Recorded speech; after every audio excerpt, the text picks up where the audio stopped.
Hi friends, ಇಂದಿನ Tungabhadra dam ನೀರಿನ ಮಟ್ಟ, ಒಳಹರಿವು ಎಷ್ಟಿದೆ ಸಂಪೂರ್ಣ ಮಾಹಿತಿಯನ್ನು ನಾವು ತಿಳಿಸುತ್ತೇವೆ. ತುಂಬ ಸ್ನೇಹಿತರು ಚಾನಲನ್ನು ಸಬ್ಸ್ಕ್ರೈಬನ್ನು ಮಾಡದೆ ವಿಡಿಯೋವನ್ನು ನೋಡ್ತಾ ಇದ್ದರೆ ದಯವಿಟ್ಟು ಚಾನಲನ್ನು ಸಬ್ಸ್ಕ್ರೈಬನ್ನು ಮಾಡಿಕೊಳ್ಳಿ. ವಿಡಿಯೋವನ್ನು ತಪ್ಪದೆ ಲೈಕ್ ಮಾಡಿ ಮತ್ತು ಶೇರ್ ಮಾಡಿ. ಕರ್ನಾಟಕ ವಾಟರ್ ರಿಸೋರ್ಸ್ ಮ್ಯಾನೇಜ್ಮೆಂಟ್ ಇನ್ಫಾರ್ಮೇಷನ್ನಿಂದ ಈ ಮಾಹಿತಿಯನ್ನು ತಿಳಿಸಲಾಗುವುದು. ತುಂಗಭದ್ರಾ ಜಲಾಶಯ ಫುಲ್ ರಿಸರ್ವೇರ್ ಲೆವೆಲ್ 1633 ಅಡಿ ಇದೆ. ಇದಕ್ಕೆ ಇಂದು ಪ್ರಸ್ತುತ ರಿಸರ್ವೇರ್ ಲೆವೆಲ್ 1632 ಅಡಿ ನೀರು ಸಂಗ್ರಹಣೆ ಇದೆ. ಗರಿಷ್ಠ ಜಲಾಶಯ ಸಾಮರ್ಥ್ಯ 105.78 TMCಯನ್ನು ಹೊಂದಿದೆ.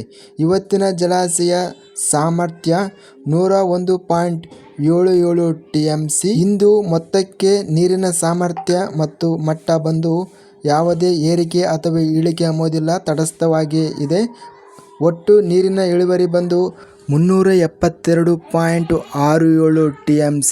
ಇವತ್ತಿನ ನೀರಿನ ಒಳಹರಿವು ಇನ್ಫ್ಲೋಸ್ 11,954.12 ಕ್ಯೂಸೆಕ್ಗಳು ಮತ್ತು ಇವತ್ತಿನ ನೀರಿನ ಹೊರಹರಿವು 11,654 ಕ್ಯೂಸೆಕ್. ಹೆಚ್ಚಿನ ತಾಜಾ ವಿಡಿಯೋಸ್ಗಾಗಿ ನಮ್ಮ ಚಾನಲನ್ನು ಕೂಡಲೇ ಸಬ್ಸ್ಕ್ರೈಬನ್ನು ಮಾಡಿಕೊಳ್ಳಿ.